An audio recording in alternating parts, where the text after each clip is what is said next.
मेरा दिल भी कितना पागल है, ये प्यार तो तुमसे करता है। मेरा दिल भी कितना पागल है, ये प्यार तो तुमसे करता है।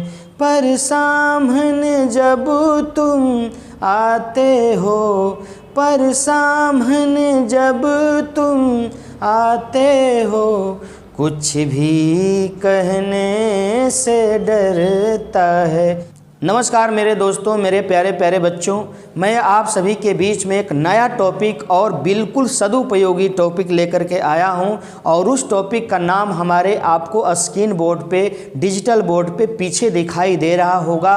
और यह जो टॉपिक है मेरे दोस्त आपके सामने यह है कि लैब में तैयार रेटिना कोशिका बच्चों के आँखों की रोशनी को लौटाएगी। मेरे दोस्त, मेरे भाई, आज तक हमने देखा है, आपको पूरा का पूरा इसके साथ डिटेल्स बताऊंगा कि पूरी दुनिया अनेक रोगों से ग्रसित तो है ही है, लेकिन ये जो आँखों का अंधापन है हमारे देश में, जो हमारी रेटिना जो बर्बाद हो जाती है, जो हम जन्म लेते हैं तभी हमारी रोशनी रेटिना के जरिए समाप्त हो जाती है और हमारे बच्चे अंधेपन के दौर में चले जाते हैं। तो इस अंधेपन के दौर में जो चले गए उनके लिए सबसे बड़ा खोज जो हुआ है वो अमेरिकी वैज्ञानिकों ने निकाला है। और उस खोज को मैं आपको बताने की कोशिश करूंगा कि यह खोज आखिरकार क्या है और कैसे है और यह कितना किस रूप से कारगर होगा और हमारे लिए सदुपयोगी कितना होगा। तो मेरे दोस्त, मेरे भाई, मित्रों, ज़रा देख लो आप, ये आँखों की रोशनी को लौटाएगी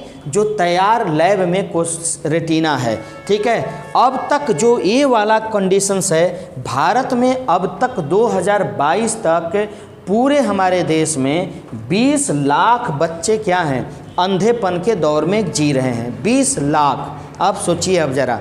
और वो बचपन से ही अपनी रेटिना की पॉइंट को खो देते हैं, जिसके चलते वो अंधेपन में चले जाते हैं। तो मेरे दोस्त, आपको मैं बताऊंगा कि आखिरकार इस लैब के अंदर अमेरिकी वैज्ञानिकों ने किस रूप से खोज कर डाली। तो ज़रा देखिए आप, यहाँ जो आप देख रहे हैं इसको हम लोग स्टेम सेल के नाम से जानते हैं। और यही स्टेम सेल अमेरिकी वैज्ञानिकों ने खोज डाला है। यही स्टेम सेल आपको अमेरिकी वैज्ञानिकों ने खोजा है। और आप सोच रहे होंगे प्यारे मित्रों कि यह स्टेम सेल खोजा है तो इसका दौर क्या होगा, कैसे काम करेगा। तो मैं आपको बिल्कुल इसमें बताने की कोशिश करूंगा मेरे यार। आप ज़रा इस सेशन को और इस वीडियो को शुरू से अंत तक देखने की कोशिश करिएगा।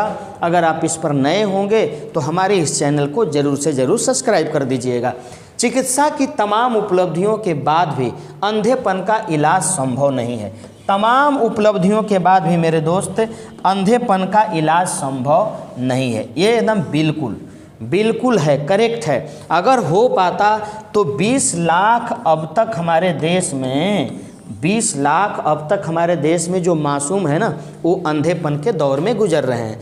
अमेरिकी शोधकर्ताओं ने लैब में एक स्टेम सेल यहाँ पर देखिए ज़रा, ये स्टेम सेल का क्या किया, उन्होंने खोज कर डाली और एक लैब में तैयार कर पा डाला, जो अंधेपन का इलाज करने में क्या होगा मेरे मित्र, तो कारगर होगा। ये जो स्टेम सेल है वो अंधेपन के इलाज को करने में क्या होगा मित्रों, तो वह कारगर होगा। क्योंकि दुनिया का सबसे ताकतवर देश, साइंटिस्ट देश हमारे नज़र में अभी तक तो है अमेरिका है। बहुत सारी खोजों को कर रहा है वो, ठीक है, समय समय पर। तो अब चलिए मैं आगे चलता हूँ, आपको आगे की ओर लेकर चलता हूँ। देखिए ज़रा, है ना, वैज्ञानिकों के अनुसार स्टेम सेल से विकसित रेटिना कोशिका, ठीक है, वैज्ञानिकों ने स्टेम सेल से विकसित रेटिना कोशिका का निर्माण किया। अब ज़रा सोचिए, कहने का मतलब ये है कि अंधेपन में क्या होगा, तो अंधेपन में बच्चों की रेटिना क्या हो जाती है मेरे दोस्त, बच्चों की जो रेटिना है वो समाप्त हो जाती। कहने का मतलब कि बच्चों की रेटिना जो होती है वो टूट जाती है, इफेक्ट हो जाती है, जिसके चलते बच्चा देख नहीं पाता, वो अंधा हो जाता है। तो वैज्ञानिकों के अनुसार स्टेम सेल से विकसित रेटिना कोशिका, विकसित डेवलपमेंट एक रेटिना बनाई जाएगी। अमेरिकी लैब में अमेरिकी वैज्ञानिकों द्वारा, ठीक है। तो वह कोशिका अपने पड़ोसी कोशिकाओं के साथ जुड़ने में सक्षम है। कहने का मतलब कि जो स्टेम सेल से इस धागे के रूप में जो कोशिका बनाई जाएगी, यह अपने पड़ोसी जो रेटिना इफेक्ट हो गया होगा उसके बाद में जो हमारी कोशिकाएं उसमें मौजूद होगी रेटिना के अंदर, जो कुछ काम करने लायक होगी, तो उसी के साथ ही जो लैब में रेटिना कोशिका तैयार हो रही है वो अपने पड़ोसी कोशिकाओं के साथ जुड़ करके साथ रहने में सक्षम हो। यह कोशिका अपनी पड़ोसी कोशिकाओं के साथ जुड़कर अंधेपन का इलाज करने में सक्षम है। कहने का मतलब कि जो लैब में तैयार हमारे स्टेम सेल के द्वारा कोशिका है, रेटिना कोशिका, वो अपने पड़ोसी कोशिकाओं, कहने का मतलब कि जब हम उसको डालेंगे तो वह जो इफेक्ट है उसको हटा दीजिए, लेकिन जो उसमें रेटिना कोशिका मौजूद होगी, जो टूट गई होगी, जो अंधापन कर गई होगी, उसी के साथ यह रेटिना कोशिका क्या कर जाएगा, जा कर के जुड़ जाएगा और जुड़ करके उस अंधेपन को धीरे धीरे दूर करने में क्या हो जाएगा, वो बिल्कुल तैयार हो जाएगा। समझ रहे हैं मेरे भाई। तो ये कंडीशंस हो गया, अमेरिकी वैज्ञानिकों ने ऐसा कुछ निकाला है। मेरे दोस्त आगे मैं चलता हूँ, मैं सिर्फ आपको इसी रेटिना के बारे में बताऊँगा। कह रहा है कि यह रेटिना, यहाँ पर देखिए ज़रा, कह रहा है कि यह रेटिना जो है कोशिका रेटिनल कोशिकाओं के परतों में विकसित हो जाता है और प्रकाश को महसूस करने लगती है।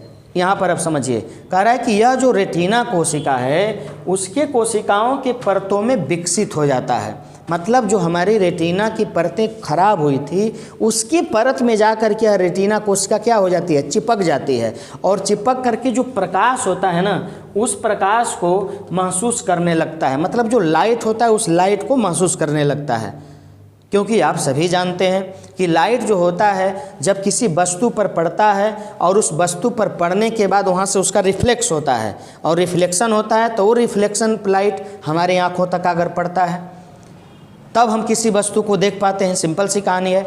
और वही रेटिना जब प्रभावित हो जाता तो उस प्रकाश को सहने में वह असफल हो जाता, अंधेपन के दौर में बच्चे चले जाते हैं। तो ये कह रहा है कि उसी के परतों को विकसित कर जाता है और प्रकाश को सहने लगता है। उसी रेटिनल बीमारियों के दौरान किया जाता है जिसके कारण बच्चे अपनी रोशनी को खो देते हैं। कहने का मतलब कि यह जो स्टेम सेल का प्रयोग किया जाता है रेटिना कोशिका का, तो उसी बीमारी में हम लोग इसका यूज करते हैं जिस बीमारी में बच्चे अपनी रोशनी को क्या कर देते हैं, खो देते हैं।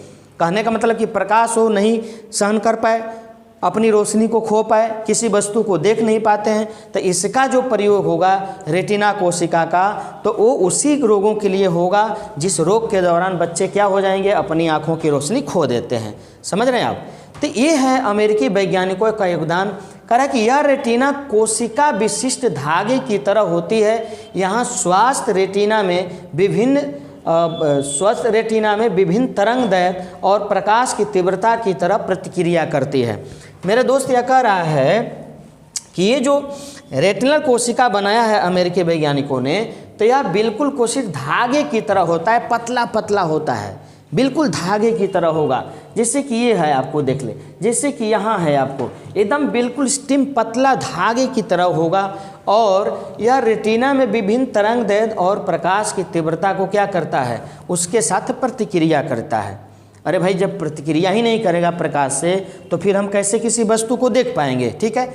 यह तीनों कोशिकीय अपनी विकसित कोशिकाओं से अलग होने पर नई पड़ोसी कोशिकाओं से जुड़ने में सक्षम है। कहने का मतलब कि जैसे ही वो डिफेक्ट कोशिकाएं होगी जो रेटिना में प्रकाश को सह करके किसी वस्तु को दिखवाती है, वह उसी के साथ यह जो नई कोशिका विकसित हो रही है, रेटिना विकसित हो रही है, ठीक है, वह जा करके उसमें जुड़ करके और किसी वस्तु को देखने में कारगर हो जाएगी धीरे धीरे। ठीक है। अब चलते हैं, यहाँ देख लो आप मेरे दोस्त, मेरे भाई, यहाँ पर देख लो। कह रहा है कि अब तक मतलब जो अंधापन है, यह बीमारी जो है बड़ी खतरनाक है। भाई साहब ज़रा देख लो, ये जो बीमारी है बड़ा ही खतरनाक है मेरे दोस्त, मेरे भाई, क्योंकि इसको समझना पड़ेगा। ये जो बीमारी है बच्चों के अंदर बहुत ही डेंजर है, बहुत ही खतरनाक है। सिंपल सी बात है। देखिए यहाँ ये सारे अपने दृष्टि को खो देते हैं, है ना। कुछ देखते रहेगा, आपको ऐसा लगेगा कि इससे दिख रहा है, बिल्कुल फ्रेश आँख है, लेकिन दिखाई नहीं देता भाई साहब। आप कुछ ऐसे होते हैं जो आंखें बंद हो जाएगी, आपको दिखेगी नहीं ना, बिल्कुल सट जाएगी वो, ठीक है। तो ये सबसे बड़ा रेटिना कोशिका की मृत्यु है और वो टूट जाती है, डिफेक्ट हो जाती है, जिससे बच्चे नहीं देख पाते हैं। कह रहा है कि साल 2020 में भारत में 67,385 बच्चे दृष्टिहीन पैदा हुए। सोचो, पहले से ही उनकी दृष्टि चली गई, ये अंदर भी हो जा रहा है। अब दिमाग रखिए, साल 2020 की बात आ रहा है, ये रिकॉर्ड दे रहा है मेरे प्यारे बच्चों कि 67,385 बच्चे दृष्टिहीन पैदा हुए। अब बाकी बाहर आकर के भी बहुत सारे बच्चे अंधेपन हो जाते हैं। साल 2022 तक भारत में लगभग 20 लाख बच्चे अंधों की श्रेणी में शामिल हैं। 2022 तक मेरे दोस्त, मेरे भाई, आपको यहाँ पर समझना पड़ेगा कि 2022 तक भारत में लगभग 20 लाख बच्चे अंधों की श्रेणी में क्या हो गए, शामिल हो गए। समझ गए हमारे बच्चे। तो ये कंडीशंस यहाँ पर मैंने आपको रखा कि कितने लोग अब तक बच्चे अंधेपन की श्रेणी में शामिल हैं, ठीक है। ये सारे के सारे हमारे चाइल्ड्स हैं, बच्चे हैं, भारत के रहने वाले हैं। अब आगे चलिए, यहाँ पर देखिए, कह रहा है यहाँ पर देखिए कि अंधापन होने का कारण क्या है। अंधापन होने का कारण क्या है, तब बच्चों में अंधापन होने का कारण क्या है मेरे भाई, तो इसको ज़रा हम आपको बता देना चाहता हूँ।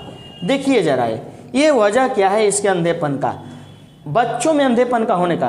कह रहा है कि ट्रेडिशनली कार्नियल काउंडिंग स्कारिंग या डैमेज को भारत में बचपन के अंधेपन होने का सबसे बड़ा कारण माना जाता है। यहाँ पर ये वाला सिस्टम दे रहा है कि इसकी वजह से बच्चों में ज़्यादा अंधेपन होने का मुख्य कारण माना जा रहा है। 2000 दशक की शुरुआत में हुई एक स्टडी में यह निष्कर्ष निकला था कि रिफ्रैक्टिव एरर्स वजह से बचपन में अंधापन सबसे ज़्यादा होता है। इसके बाद रेटिनल ओपेसिटी, कॉर्नियल ओपेसिटी, जन्मजात आँखों में समस्या होने और अम्बेलोपिया की वजह से भी बचपन में अंधेपन की समस्या हो जाती है। बात हमारी समझ रहे हैं। ये सारे के सारे कंडीशंस आपके सामने मैं रखा हूँ। इससे भी महत्वपूर्ण बात यह है कि इस रिफ्लेक्टिव एरर्स में के मामले में कुल मामलों की 1/3 जो है, ये सबसे जो रिफ्लेक्टिव एरर्स है इसमें सबसे खतरनाक बीमारी है, इफेक्टिव है, जो बच्चों के अंधेपन होने का 1/3 मामला यहीं कर लेता है। सोचिए ज़रा, तो ये कारण है बच्चों के अंदर। या तो ये ऐसी बीमारी होगी तो या तो माँ के गर्भ में ही बच्चा उस स्थिति से पैदा हो जाएगा, मतलब उसको उत्पन्न हो जाएगा अंधेपन की बीमारी, या अगर बाहर भी आता है तो भी उसको या अंधेपन की बीमारी या फिर समस्या हो जाती है। तो ये कंडीशंस है मेरे प्यारे बच्चों आपके बच्चों में अंधापन होने का कारण, ठीक है। तो ये है वजह, और भारत में ऐसी समस्या है। लेकिन इस समस्याओं को दूर करने के लिए अमेरिकी वैज्ञानिकों ने रेटिना कोशिका की लैब में तैयार कर रखा है, और वह बिल्कुल कारगर होगा, जो हमारे बच्चों के अंधेपन, पूरी दुनिया के बच्चों के अंधेपन को बिल्कुल बेहतर करेगा। तो मेरे दोस्त, इसी के साथ मैं आपसे विदा लेता हूं। अगली मुलाकात हमारी फिर आपसे अगेन होगी और एक मुख्य मुद्दों पर होगी, और वह मुद्दा होगा पाकिस्तान से संबंधित, ठीक है। तो जय हिंद, जय भारत। अगर आप मेरे चैनल को नहीं सब्सक्राइब किए होंगे तो कृपया करके सब्सक्राइब कर देंगे, और इसी तरह सेवा हमारी आपको मिलती रहेगी।